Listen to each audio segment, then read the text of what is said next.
One of the things I've always thought was really cool about the John Deere portfolio and the offerings that we have is John Deere being the only manufacturer in the market to offer wheels, 2 tracks, and 4 tracks when it comes to our 8s and our 9s.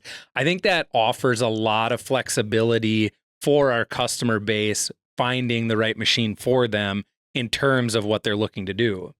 Yeah, and it really comes down to, the landscape, right?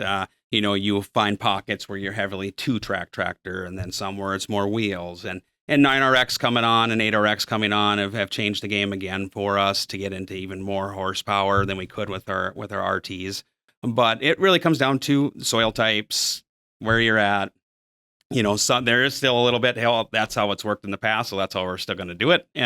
But it's taken the opportunity and through demos to try the different platforms. And we've seen a shift to 9RX from 9R wheel, but we still have the pockets that are heavy 9RT. That's just the soil type, the conditions. That's what works the best and provides the best outcome for the crops and efficiencies for the customer.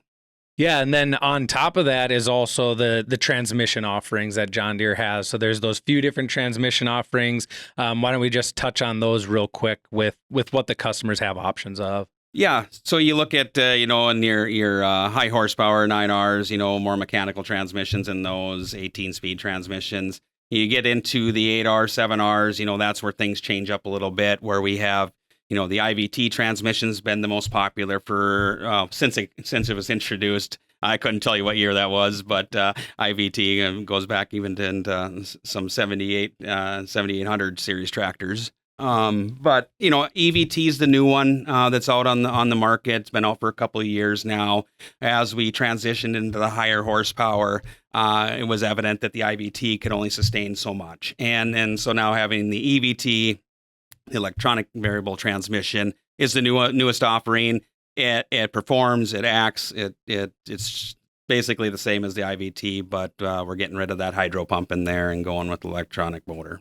Absolutely. And then one of the other cool things that a lot of people may not know about with this EVT is the ability to, and there's not a ton of offerings right now on the market, but the ability to offboard power with this electronic variable transmission. And right now I know Spudnik has a harvester, the Spudnik AirSep harvester.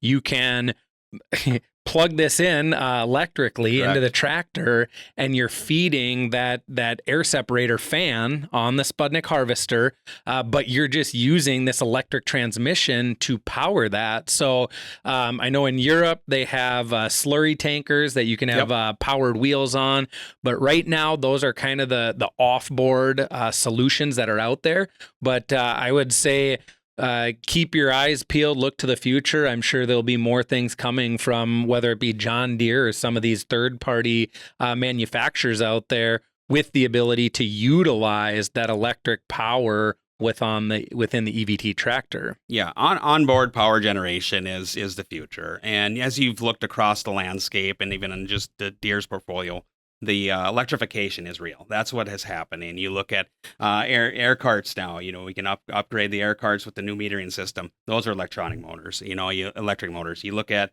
the exact emerge planters. The industry is moving to electrification when it comes to that standpoint. Hydraulics has worked. It's worked in the past, but the needs and what we're doing on the implements has changed considerably. There's more demand, more than you can produce through hydraulics on the tractors, and electric is simple and it's efficient. So that's the way to go, and that's where you see in Deere coming with the EVT transmission and electrification and onboard power generation.